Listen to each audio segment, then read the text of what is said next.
Indonesia tidak akan pernah menjadi negara maju, tidak dalam 5, 10, bahkan 20 tahun ke depan. Gue ngomong ini bukan karena gue gak cinta sama Indonesia, tapi karena gue gak melihat tanda-tanda dan syarat yang dibutuhkan untuk menjadi negara maju ada di Indonesia. Emang tandanya apa? Kita bisa belajar dari buku Why Nations Fail, karya Darren Acemoglu dan juga James Robinson. Mereka berdua adalah ekonom dan ilmuwan politik yang tahun lalu memenangi Nobel Ekonomi. Yang pertama adalah perlunya institusi yang kuat. Selama tidak ada sistem, institusi, dan rule of law yang jelas, akan sulit sebuah negara bisa menjadi sukses.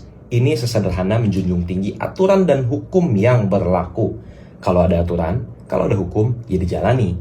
Bukan malah negosiasi di bawah meja, bukan malah lobby-lobby, apalagi aturan yang diganti. Contohnya revisi UU TNI, itu goblok banget. Yang kedua adalah transisi dari closed access economy menuju open access economy. Ketika sumber daya, akses ekonomi, dan kapital dikuasai oleh segelintir manusia yang itu-itu saja, susah sebuah negara menjadi maju. Yang harus dipastikan adalah setiap warga negara memiliki kesempatan yang sama untuk bisa sukses di negara tersebut, bukan malah melanggengkan praktik-praktik oligarki, nepotisme, dan memperlebar ketimpangan. Studi menunjukkan kekayaan 50 orang terkaya di Indonesia hartanya setara dengan 50 juta warga Indonesia. This is not an open access economy. Yang ketiga, kalau mau maju ya harus value creation, bukan value extraction. Keduanya sangat berbeda sekali.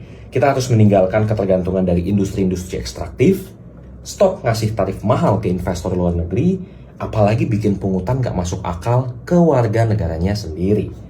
Kita juga harus stop praktik-praktik rent-seeking behavior, when someone or a group of people tries to gain wealth without actually contributing anything to society. Misalnya, ada ormas tiba-tiba minta THR ke pengusaha, padahal dia kan gak ngapa-ngapain.